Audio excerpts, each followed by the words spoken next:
Koktishala kaisa koktum panda khlai sabrum bukhaste nog maimui songjana gas project jol khlai jakna ni bagai sanmung tisaka kebongne bodolni ojama Jitendra Choudhury Ashlo kaisa koktum panda khlai sabrum bukhaksteni Kolashara Satchan Monobazar Horina Bazar Jolefani Shimi sabrum tawno nog maimui songjana gas project চালু khlai jakna ni bagai sanmung tisaka kebongne bodolni ojama Jitendra Choudhury আমি দক্ষিণ ত্রিপুরা থেকে এসেছি অবশ্যই সারা ত্রিপুরা যে আমার রাজ্য তবু যার যার জেলা মহকুমা বা যারা জনপ্রতিনিধি তার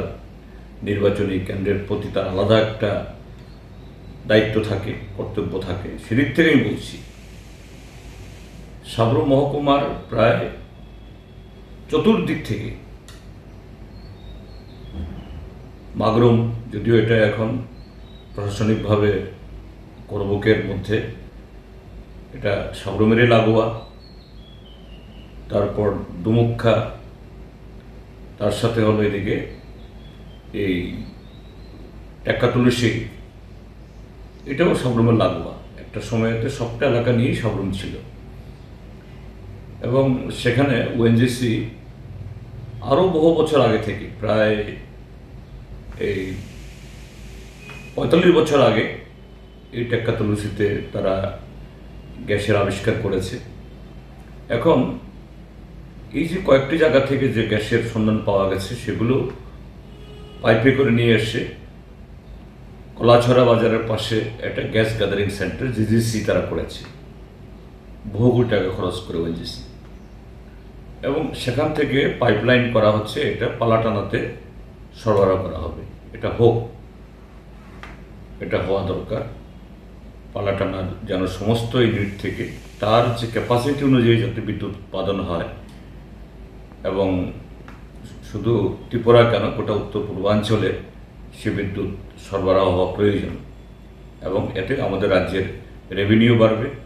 এবং বিশেষ করে এই সবকটা এলাকা যেহেতু এডিসি এলাকার মধ্যে তার রেভিনিউর বেশিরভাগটা যাবে এই এডিসির ফান্ডে আমাদের রাজ্যের পশ্চাৎপদ অংশ সেই পশ্চাৎপদ অংশের উন্নয়নে এটা একটা বিরাট একটা যোগদান বিরাট একটা আমাদের বলা যেতে পারে একটা সম্পদ বা এই অর্থনৈতিক একটা হাতিয়ার এটা আমি সাবরুম মহকুমার সেখানকার বাসিন্দা হিসাবে এবং সাবরুম বিধানসভা কেন্দ্রের প্রতিনিধি হিসাবে ভারত সরকারের সংশ্লিষ্ট মন্ত্রক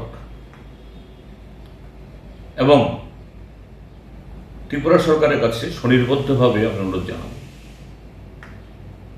যে এই কলাছড়া গ্যাস গ্যাদারিং সেন্টার সেখানে দুমুখা টেক্কাতুলসী এবং এখন উদ্যোগ চলছে এই মাগরুম থেকেও সেখানে এই গ্যাসগুলি সেখানে আনা হবে গ্যাদার করা হবে সেখান থেকে পাঠানো পালাটানো ঠিক আছে এটা নিয়ে কোনো আপত্তি নেই আপত্তি থাকার কথাও না কিন্তু আমি বলবো যে আমাদের যে বনভূমি সুরক্ষার্থে এখন বহু পরিবার লাকড়ি সংগ্রহ করে রান্নাবান্নার কাজ করেন তারপর এই গ্যাস রান্নার গ্যাস এলপিজি দিনকে দিন দাম বাড়ছে মোদী সরকারের বহু প্রতিশ্রুতি সত্ত্বেও তা ধারে কাছে থাকছে না তো এই জায়গায় যদি আমাদের মাটির তলা আমাদের নিজস্ব সম্পদ এটা যদি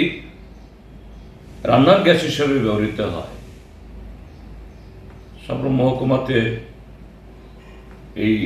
কলাছড়া গ্যাস গ্যাদারিং সেন্টার থেকে সেখান থেকে পাইপলাইন করে কলাছড়া সাতচান মনোবাজার হরিণা সাবরুম টাউন এদিকে লাগোয়া আমাদের মহকুমা জুলাইবাড়ি বাইখরা শান্তিরবাজার সেখানেও হতে পারে এবং শান্তিরবাজার মহকুমাতেও কয়েফাং এলাকাতে সেখানেও ওই রকম গ্যাসের আবিষ্কার হয়েছে অর্থাৎ গ্যাসের সন্ধান পাওয়া গেছে সবটা মেলালে তাহলে আমাদের স্থানীয় চাহিদা এবং রাজ্যে শিল্প বিকাশের জন্য বিদ্যুৎ উৎপাদনের জন্য আমাদের যে সম্পদের বিরাট সাশ্রয়ী হবে, অর্থাৎ বনভূমি নষ্ট হবে না। আর এলপিজি কিনতে গিয়ে ত্রিপুরা রাজ্যের মানুষের টাকা তার অর্থ এটা বাইরে যাবে না। ব্যুরো রিপোর্ট, চিনি খরাং।